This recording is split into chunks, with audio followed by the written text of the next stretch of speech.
بسم اللہ الرحمن الرحیم الحمد للہ رب العالمین وصلی اللہ علی محمد وآلہ الطاہرین ولعنۃ اللہ علی اعدائہم اجمعین الی قیام یوم الدین وقال سبحانہ وتعالی یا ایھا الذین آمنوا کتب علیکم الصیام کما کتب علی الذین من قبلکم لعلکم تتقون۔ موضوع گفتگو روزے کے احکام، اور اس وقت جو ہماری گفتگو کا سلسلہ ہے وہ ہے مبطلات صوم، یعنی روزے کو باطل کرنے والی چیزیں۔ اب تک 3 چیزوں کا ذکر ہوا، اور چوتھی چیز کہ جس سے روزہ باطل ہو سکتا ہے وہ ہے کہ اگر کوئی جان بوجھ کر علم رکھتے ہوئے اللہ اور انبیاء علیہم الصلاۃ والسلام اور ائمہ علیہم الصلاۃ والسلام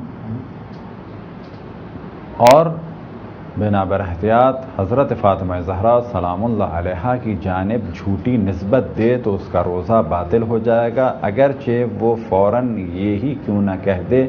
کہ جو میں نے جھوٹ کہا وہ جھوٹ کہا۔ بس جیسے ہی جو شخص جان بوجھ کر کب کہ جب اسے علم ہو کہ یہ میں غلط کر رہا ہوں، مثال کے طور پہ اپنی بات کو ثابت کرنے کے لیے کہے کہ یہ قرآن میں لکھا ہے، جبکہ وہ یہ جانتا ہے کہ یہ موضوع قرآن میں نہیں ہے، یا یہ کہ کہے کہ یہ رسول اللہ صلی اللہ علیہ وآلہ وسلم نے کہا، یا یہ کہ یہ ائمہ علیہم الصلاۃ والسلام یا جناب سیدہ سلام اللہ علیہا نے کہا۔ اب اللہ کی جانب نسبت جو ہے وہ قرآن کے ذریعے بھی دی جا سکتی ہے، اور یہ بھی کہا جا سکتا ہے، کوئی کہے کہ یہ حدیث قدسی میں ہے۔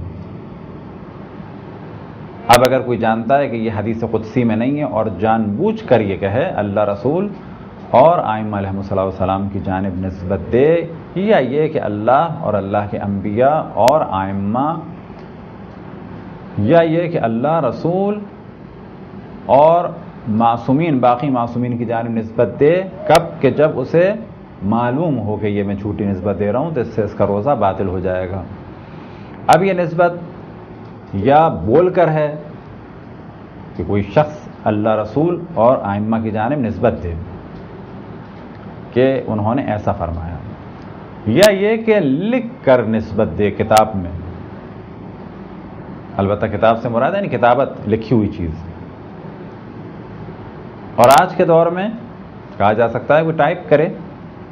کوئی کمپیوٹر میں لکھ کے ڈال دے، کسی ویب سائٹ میں لکھ کے ڈال دے، تو جیسے ہی لکھ کے ڈالے گا اس کا روزہ باطل ہو جائے گا۔ اور یہ جھوٹ جو ہے یہ کہ اس کے لیے حرام ہے، جاریہ رہے، یہ جھوٹ جو اس نے کہا ایک جانب حرام تھا اور دوسری جانب اس کے لیے ہمیشہ کا ایک عذاب رہے گا۔ تو یہاں پر جو ہمارا اصل موضوع ہے وہ یہ کہ اس کا روزہ باطل ہو جائے گا، بس چاہے وہ بولے، چاہے وہ لکھے، اور چاہے وہ ہاتھ کے اشارے سے نسبت دے۔ اب یہ ہاتھ کا اشارہ فرض کریں کہ کہیں پر کوئی سوال کرے کیا یہ رسول اللہ صلی اللہ علیہ وآلہ وسلم نے فرمایا ہے، اور آپ کو پتا ہے کہ نہیں فرمایا، اور آپ سے وہ سوال کر رہا ہے کہ اگر کہا ہے تو اس نمبر پر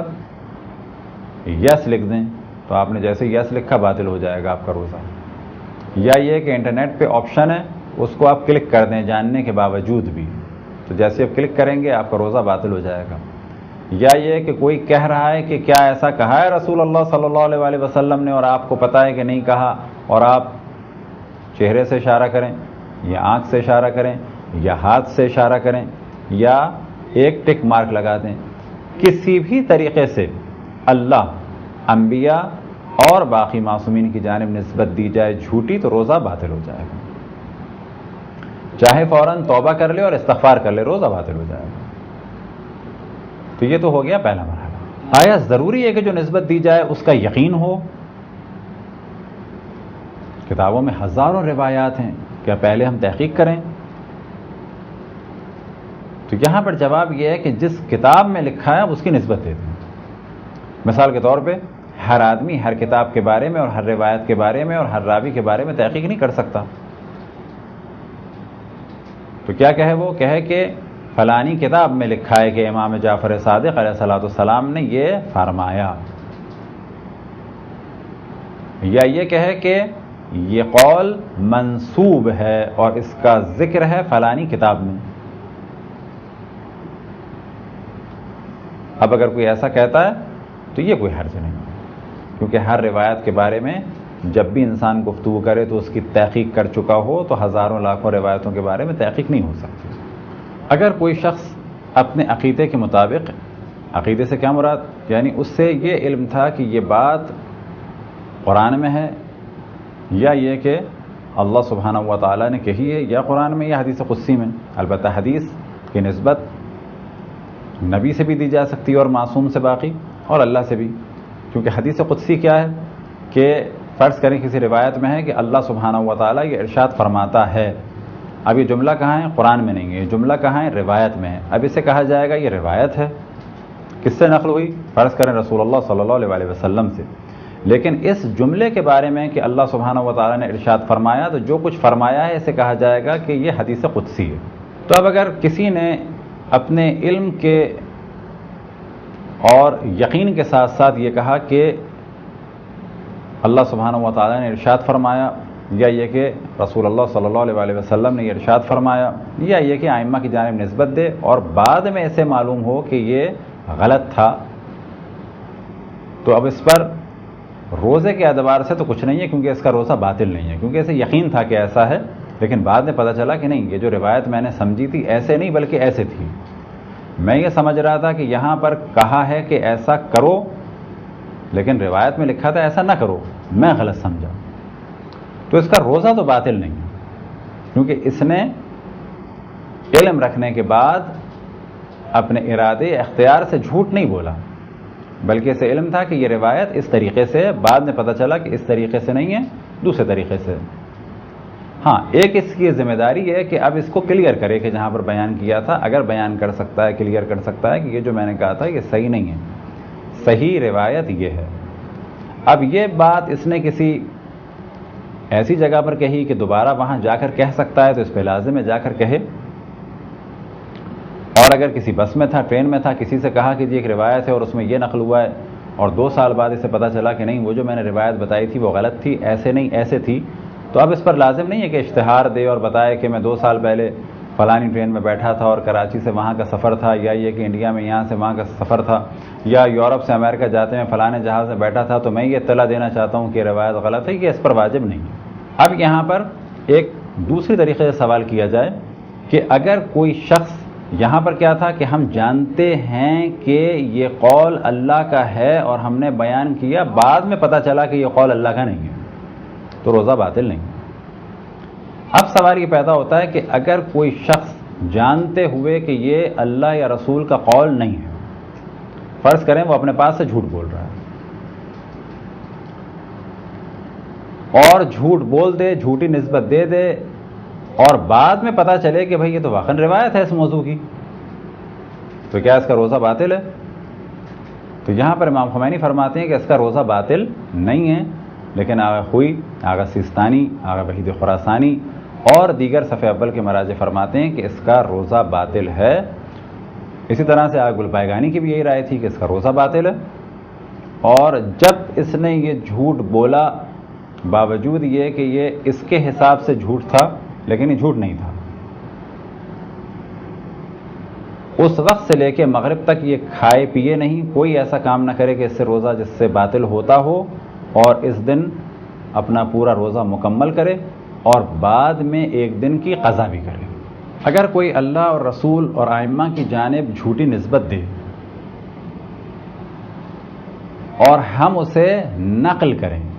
البتہ کس اعتبار سے نقل کریں، یہ بھی 2 صورتوں سے ہو سکتا ہے، یا اس طریقے سے نقل کریں کہ اللہ اور رسول اللہ یہ فرماتے ہیں اور ہمیں پتہ ہے کہ جھوٹ ہے، اگر اس طریقے سے نقل کیا ہے تو ہمارا روزہ بھی باطل ہو جائے گا۔ لیکن اگر ہم نے نقل کیا ہے اس طریقے سے کہ دیکھو اس نے جھوٹ بولا اور یہ داستان بنائی، اس نے جھوٹ بولا، اللہ کی جانب یہ نسبت دی، تو اس قول کو نقل کرنے سے روزہ باطل نہیں ہوگا۔ آج ہم نے اللہ، رسول اور ائمہ کی جانب جھوٹ بول دیا، ایک جھوٹی نسبت دے دی،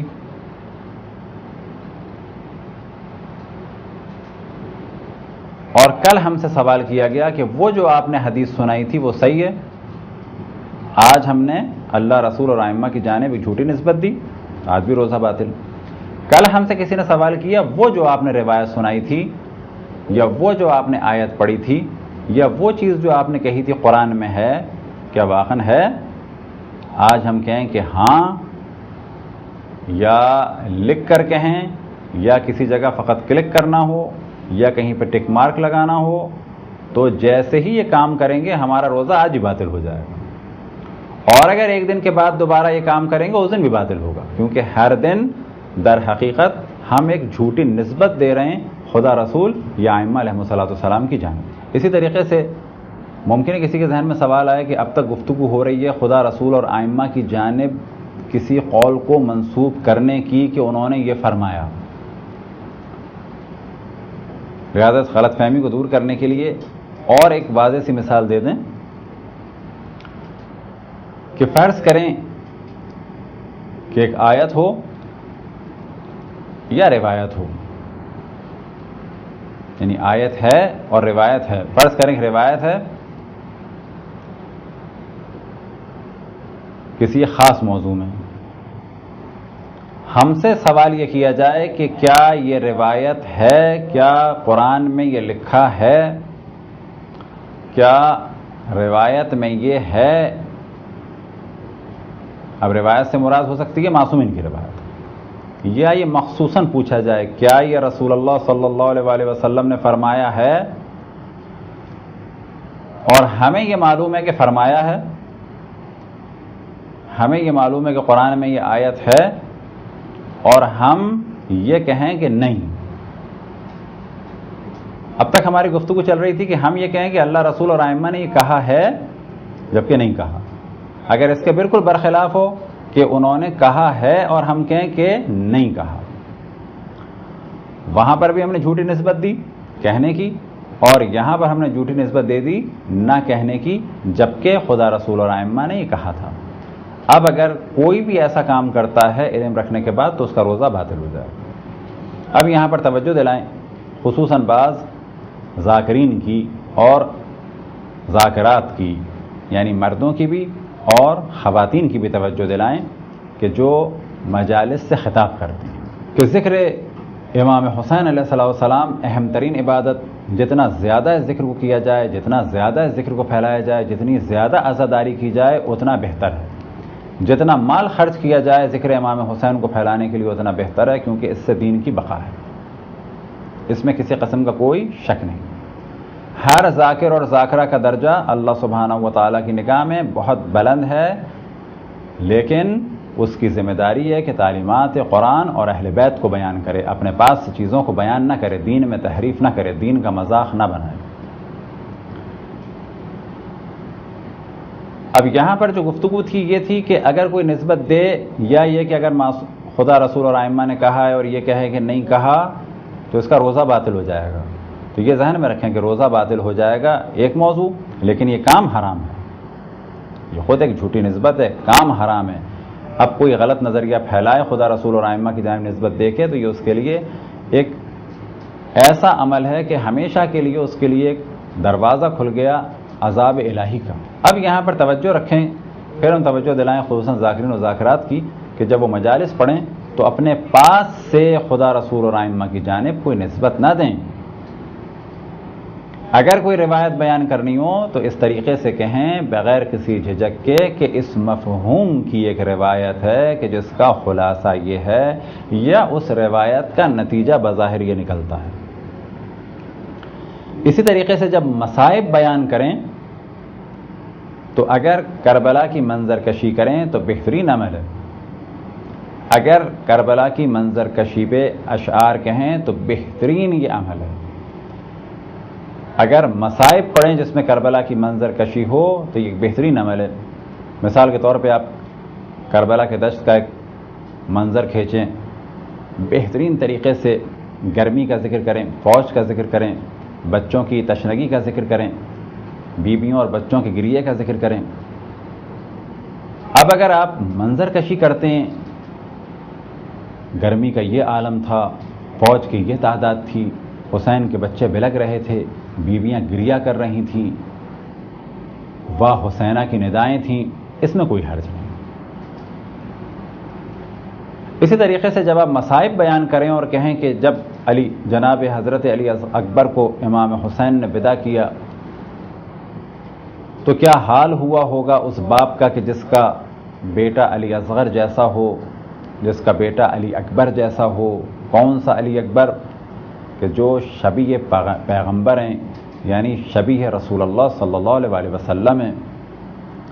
کیا حال ہوا ہوگا جب شبیہ پیغمبر کو رخصت کیا ہوگا؟ یہ کہیں تو کوئی حرج نہیں، بہترین ثواب کا عمل۔ لیکن جیسے ہی آپ نے اپنے پاس سے ایک ڈائلاگ بنایا، ایک جملہ کہا، اور آپ یہ جانتے ہیں کہ جملہ نہیں کہا، اور یہ وہ کام ہے کہ جو بڑا معمول ہو چکا ہے بعض ذاکروں کے درمیان کہ اپنے پاس سے جملے بناتے ہیں اور کہتے ہیں کہ ہم نے بڑے اچھے مصائب بیان کیے۔ اب فرض کریں کوئی اپنے پاس سے جملہ بنائے اور کہے کہ امام حسین نے جناب علی اکبر سے یہ کہا، اور پھر جناب علی اکبر نے امام حسین سے یہ کہا۔ اگر یہ اس نے کسی کتاب سے نقل کیا ہے تو نسبت دے اس کتاب کی جانب۔ البتہ اگر یقین ہے کہ وہ کتاب والے نے بھی غلط کہا ہے تو پھر اس طریقے سے نہ بیان کرے کہ یہ صحیح قول ہے۔ کتاب سے نقل صرف اس صورت میں کیا جا سکتا ہے کہ جب آپ کو اس کے صحیح یا غیر صحیح ہونے کا علم نہ ہو اور آپ نسبت دے دیں کتاب کی جانب۔ لیکن آپ کو یقین ہے اس جاہل قسم کے ذاکر نے اپنے پاس سے بیان کیا ہے تو پھر آپ کس بیس پہ نسبت دیں گے؟ تو اگر اپنے پاس سے آپ نے جملے بنائے کہ جو ایک بہت معمول ہو چکا ہے، بہت رائج ہو چکا ہے، تو یہ کام حرام ہے۔ پھر توجہ رہے کہ ذکر مصیبت معصومین علیہ السلام کو بیان کرنا افضل ترین عبادت، عزاداری معصومین علیہ السلام کا اقامہ کرنا بلند ترین درجات کا سبب، بہترین عبادت، لیکن کسی قسم کا اس میں جھوٹ نہ بولا جائے، اپنے پاس سے معصومین کے جملے ادا نہ کیے جائیں، بلکہ جو ایک سابقہ زمانے میں انڈیا میں روش تھی کہ وہاں پر یہ کہا جاتا تھا ممکن ہے کہ ایک ماں کے دل سے یہ صدا نکلی ہو، ممکن ہے کہ ماں نے تڑپ کے یہ کہا ہو، یعنی نسبت نہیں دیتے، امکان بیان کرتے ہیں۔ اور یہی کیفیت ہے عراق میں، ایران میں، بحرین میں، افغانستان میں، کہ جب بھی شعر بیان کرتے ہیں یا جب بھی مصائب بیان کرتے ہیں تو کہتے ہیں کہ اب ہم زبان حال بیان کر رہے ہیں۔ اب جب زبان حال کا ذکر آیا تو خود بخود سوال اٹھے گا کہ زبان حال کیا ہے؟ تو یہ بیان ہو کہ جب بھی کسی چیز کو ہم نقل کرتے ہیں تو یا وہ زبان حال ہوتی ہے یا وہ زبان قال ہوتی ہے۔ قالا سے زبان قال، قالا یعنی کہا۔ اب یہاں اسے اپنی زندگی میں لے کے آتے ہیں۔ فرض کریں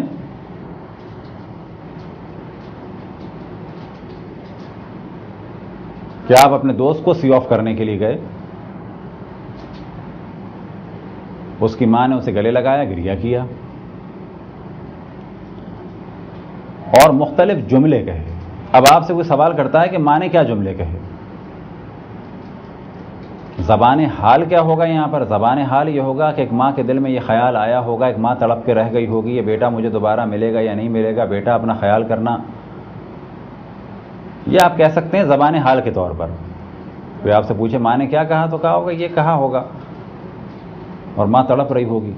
ماں کے دل میں یہ خیال آیا ہوگا کہ یہ مجھے دوبارہ ملے گا کہ نہیں ملے گا، میں اسے دیکھوں گی نہیں دیکھوں گی، میری حالت خراب ہے، یہ دوبارہ پہنچے گا کہ نہیں پہنچے گا۔ اب تم ایسی جگہ جا رہے ہو کہ جہاں پہ تمہارا کوئی خیال کرنے والا نہیں ہے، تمہیں کون کھانا کھلائے گا، تمہیں کون پانی پلائے گا، کون تمہاری خواہشات کو پورا کرے گا؟ تو یہ تو ہو گیا زبان حال۔ اب اگر آپ اسی زبان حال کو یہ کہیں کہ جی ان کی والدہ نے کہا تھا کہ تم جا رہے ہو تمہیں کون کھانا کھلائے گا، تو یہاں فوراً سوال کیا جائے گا واقعاً ماں نے کہا تھا؟ تو آپ کو جواب دینا پڑے گا نہیں، کہا نہیں تھا۔ تو کہا جب کہا نہیں تھا تو کیوں کہہ رہے ہو یہ جملہ؟ اب یہاں سے خود بخود یہ گفتگو دو حصوں میں تقسیم ہو گئی۔ اگر ماں کی کیفیت کو آپ بیان کر رہے ہیں تو یہ زبان حال بیان کر رہے ہیں کہ ماں کا حال کیا ہوگا، یا عام طور پہ ماں کا کیا حال ہوتا ہے۔ لہذا اب اس بچے کے جانے کے بعد آپ کہہ سکتے ہیں ماں تڑپ گئی ہوگی، ماں بے چین ہوگی، ماں کو نیند نہیں آئی ہوگی، ماں یہ سوچتی ہوگی کہ اس کمرے میں بچہ تھا آج یہ جگہ خالی ہے، ماں یہ سوچتی ہوگی، یہ سب کہنا ہوگا آپ کو۔ ایسا شاید ہوا ہو یا ہو سکتا ہے، یا ماں کی یہ کیفیت ہوتی ہے اور ماں کے دل میں یہ تمنا ہوتی ہے، ماں کی یہ آرزو ہوتی ہے، یا یہ کہ جوان کی میت پہ ایک ماں کھڑی ہو کے اس کے دل میں آیا ہوگا کہ یہ تمہارے صحرے کی عمر تھی، اس کے دل میں آیا ہوگا اے کاش میں تمہاری نسل دیکھتی، اس کے دل میں آیا ہوگا اے کاش میں تمہاری شادی میں شریک ہوتی. یہ زبان حال ہے. زبان قال کیا ہے؟ کہ جب آپ نسبت دیں. مثال کے طور پہ آپ سے کہ پوچھے اس کی ماں نے کیا کہا تھا، آپ کیوں؟ اس کی ماں نے کہا تھا کہ جاتے ہی مجھے فون کرنا، یہ کہا تھا. اور کیا کہا تھا؟ مجھے بلانے کی کوشش کرنا. اور کیا کہا تھا؟ آپ کے اور میں نے کچھ نہیں سنا. تو ان دو جملوں کے لیے کہا جائے گا یہ زبان قال ہیں، یعنی جو کچھ ماں نے کہا وہ یہ کہا. باقی جو آپ نے کیفیات بیان کی وہ حال بیان کیا کہ ایک ماں اپنے بیٹے کو رخصت کرے تو اس پر کیا کیا کیفیات طاری ہو سکتی ہیں. تو مصائب بیان کرتے وقت ہر ذاکر اور ذاکرہ کی ذمہ داری ہے کہ وہ واضح کرے، ہر شاعر کی ذمہ داری ہے کہ واضح کرے کہ یہ اپنا تخیل بیان کر رہا ہے، زبان حال بیان کر رہا ہے یا زبان قال بیان کر رہا ہے. اسی طریقے سے سننے والوں میں اتنا شعور ہونا چاہیے کہ جب شاعر شعر بیان کرے تو وہ اس کو حدیث یا روایت نہ سمجھے، بعد میں اس کو حدیث یا روایت کی صورت نہ دی جائے بلکہ کہا جائے کہ یہ شاعر کا تخیل ہے. یا اس طریقے سے کہا جائے کہ روانگی حضرت علی اکبر علیہ السلام کے وقت کیا کیفیت ہوگی اس ذاکر نے اپنے الفاظ میں بیان کی، لیکن نہ نسبت دے حضرت علی اکبر کی جانب، نہ نسبت دے حضرت ام لیلہ کی جانب، نہ نسبت دے امام حسین کی جانب، بلکہ اس طریقے سے بیان کرے کہ ایک جوان جب جا رہا ہو تو بیٹے پر کیا گزری ہوگی، باپ پر کیا گزری ہوگی، ماں پر کیا گزری ہوگی، جس کا بیٹا رسول اللہ صلی اللہ علیہ وسلم کی شبیہ ہو اس پر کیا گزری ہوگی. تو یہ ایک فرق باقی رہے، اس چیز کی جانب توجہ رہے کہ اگر کوئی علم رکھنے کے بعد اس قسم کے مصائب پڑے، اس قسم کی نسبت دے اللہ رسول اور ائمہ کی جانب، اس کا روزہ باطل ہو جائے گا. اب اگر اس کا روزہ نہیں ہے، وہ عام دنوں میں ہے، تو کہا جائے گا روزہ باطل ہونا ایک الگ موضوع ہے، یہ کام حرام بھی ہے، یہ کام دین میں تحریف کا سبب بنتا ہے. اور ایک حد تک یہ کام ہو گیا ہے کہ بعض دفعہ بعض ذاکرین اور بعض ذاکرات اس کمپٹیشن میں لگتے ہیں کہ دیکھو کون اچھے مصائب بنائے، لیکن جب ان سے پوچھا جائے کہ مصائب کہاں سے پڑے، یہ قول امام حسین کا کہاں سے لیا، تو بعد میں کہتے ہیں کہ یہ ہم نے بنایا ہے. آپ کو بنانے کا حق نہیں ہے، آپ فقط منظر کشی کر سکتے ہیں یا ایک کیفیت کو بیان کر سکتے ہیں. یہ ایک مختصر سی گفتگو تھی مبطلات صوم میں سے چوتھے نمبر پر، یعنی خدا اور انبیاء اور بعد میں اگلے مرحلے میں ائمہ علیہم السلام اور حضرت فاطمہ زہرا سلام اللہ علیہا کی جانب جھوٹی نسبت دینے سے روزہ باطل ہو جاتا ہے. خداوند تبارک و تعالیٰ سے دعا ہے کہ بحق محمد وآل محمد ہمیں اپنے رسول، اپنی حجتوں، خصوصاً امام زمان علیہ السلام کی معرفت اور اطاعت کی توفیق عطا فرمائے. وصلی اللہ علی محمد وآلہ الطاہرین. اور بنا براحتیاط حضرت فاطمہ زہرا سلام اللہ علیہا کی جانب جھوٹی نسبت دے تو اس کا روزہ باطل ہو جائے گا، اگرچہ وہ فوراً یہی کیوں نہ کہہ دے کہ جو میں نے جھوٹ کہا وہ جھوٹ کہا. بس جیسے ہی جو شخص جان بوجھ کر کب کہ جب اسے علم ہو کہ یہ میں غلط کر رہا ہوں، مثال کے طور پہ اپنی بات کو ثابت کرنے کے لیے کہے کہ یہ قرآن میں لکھا ہے، جبکہ وہ یہ جانتا ہے کہ یہ موضوع قرآن میں نہیں ہے، یا یہ کہ کہے کہ یہ رسول اللہ صلی اللہ علیہ وسلم نے کہا، یا یہ کہ یہ ائمہ علیہم السلام یا جناب سیدہ سلام اللہ علیہا نے کہا.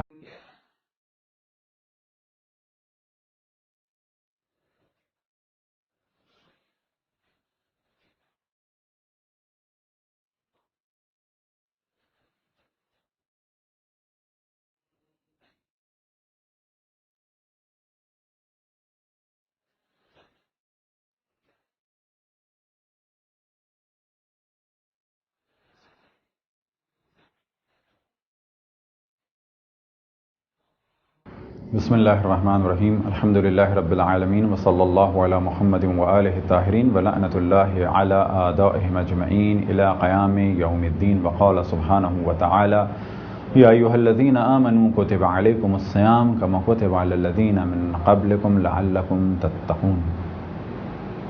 موضوع گفتگو روزے کے احکام، اور اس وقت جو ہماری گفتگو کا سلسلہ ہے وہ ہے مبطلات صوم، یعنی روزے کو باطل کرنے والی چیزیں.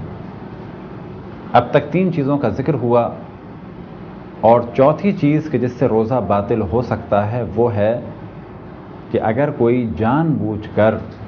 علم رکھتے ہوئے اللہ اور انبیاء علیہم الصلاۃ والسلام اور ائمہ علیہم الصلاۃ والسلام کہ کوئی شخص اللہ رسول اور ائمہ کی جانب نسبت دے کہ انہوں نے ایسا فرمایا، یا یہ کہ لکھ کر نسبت دے کتاب میں، البتہ کتاب سے مراد ہے کتابت، لکھی ہوئی چیز. اور آج کے دور میں کہا جا سکتا ہے کوئی ٹائپ کرے، کوئی کمپیوٹر میں لکھ کے ڈال دے، کسی ویب سائٹ میں لکھ کے ڈال دے، تو جیسے ہی لکھ کے ڈالے گا اس کا روزہ باطل ہو جائے گا. اور یہ جھوٹ جو ہے یہ کہ اس کے لیے حرام ہے، جاریہ رہے. یہ جھوٹ